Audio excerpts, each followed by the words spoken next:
Welcome to steno ज्ञान point. दोस्तों, आपके यूट्यूब चैनल स्टेनो ज्ञान पॉइंट में आपका बहुत बहुत स्वागत है। दोस्तों, इस वीडियो के माध्यम से आपके लिए लेकर आए हैं 80 शब्द प्रति मिनट की एडिटोरियल डिक्टेशन। दोस्तों, डिक्टेशन की पीडीएफ अगर आप प्राप्त करना चाहते हैं तो वीडियो के डिस्क्रिप्शन में दिए गए लिंक को फॉलो करके आप वहां से प्राप्त कर सकते हैं।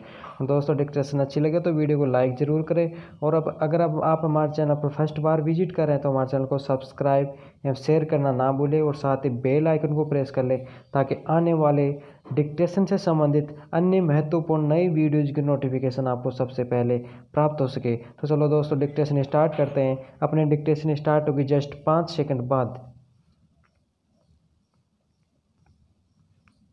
Yes, start. किसी भी जीवंत समाज की पहचान व्यापक संकट और आपदा के वक्त होती है, जब लोग सरकार या व्यवस्था की ओर से मदद पहुंचने या ड्यूटी करने का इंतज़ार करने के बजाय खुद ही राहत या दूसरे कामों में लग जाते हैं। विराम। हालांकि सरकारें समस्याओं से लड़ने और उनका हल निकालने की कोशिश करती हैं, लेकिन ऐसे समय में अगर समाज मूक दर्शक होता है तो यह कोई आदर्श स्थिति नहीं है। विराम। कोविड-19 महामारी से आज समूची दुनिया तबाही से गुजर रही है। विराम। लगभग सभी देशों की सरकारों ने इसकी रोकथाम के लिए अपनी सीमा में हर संभव कदम उठाए हैं।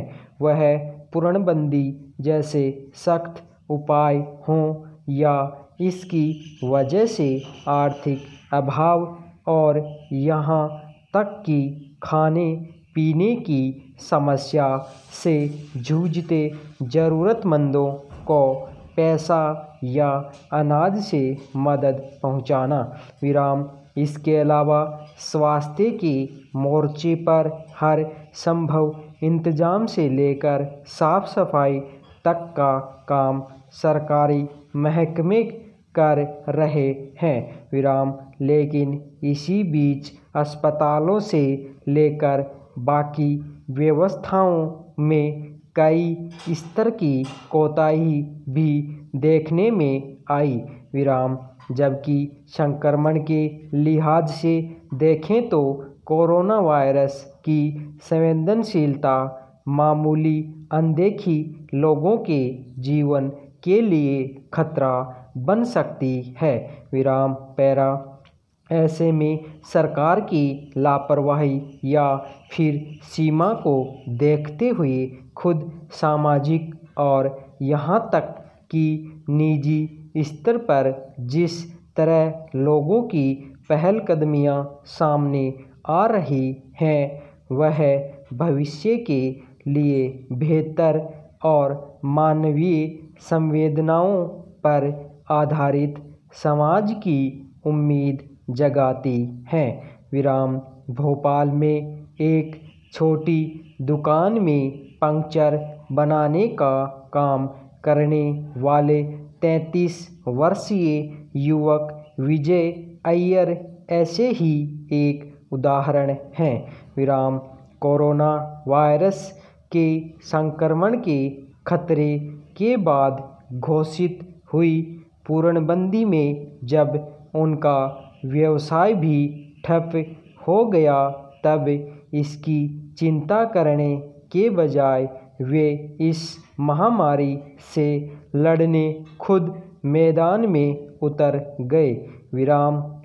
बड़े जतन से बचाई गई साल भर की अपनी कमाई के 70,000 रुपये से उन्होंने मशीनें खरीदी और रसायनों से गली गली में छिड़काव करने लगे।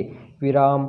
उनका मकसद वायरस के संक्रमण को रोकने के लिए कुछ करना है। विराम। हाल ही में इसी तरह का एक अन्य उदाहरण लखनऊ में देखने में आया। विराम। इस महामारी के मद्देनज़र जब नगर निगम की ओर से गली मोहल्लों को सैनिटाइज करने में लापरवाही बरती गई तो 29 साल की सैयद उज्मा ने अपने बच्चों की पढ़ाई के लिए और बाकी पैसे जमा कर 5 लाख रुपये खर्च कर दिए और इस काम का बीड़ा उठाया।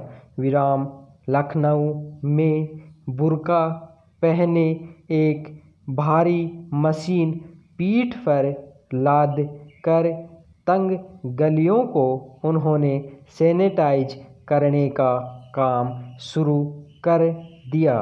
विराम पैरा दरअसल अगर समाज जागरूक और संवेदनशील है तो किसी संकट काल में कैसे उसका मानवीय चेहरा अपने आप सामने आ जाता है। विराम इसमें कोई शक नहीं कि महामारी के संक्रमण को रोकने के लिए सरकार जो उपाय कर रही है यह उसकी ड्यूटी है।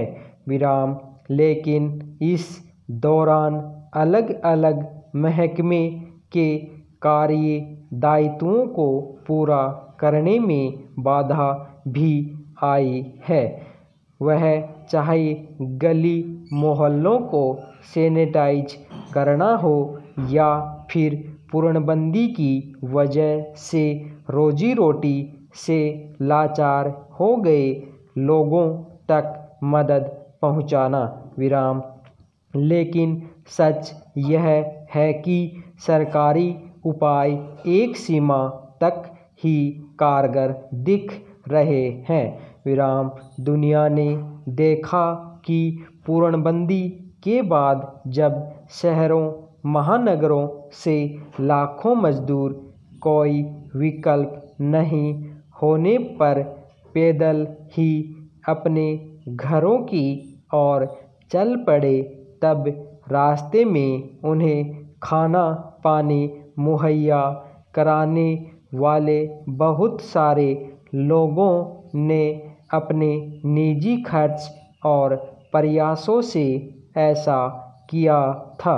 विराम हालांकि यह सरकार का दायित्व था। विराम लेकिन मदद और संकट में सक्रिय होकर कुछ करने की भावना अपने आप में बेहद महत्वपूर्ण है। विराम यही पक्ष किसी समाज के संवेदनशील और मानवीय होने का परिचय देता है। विराम धन्यवाद।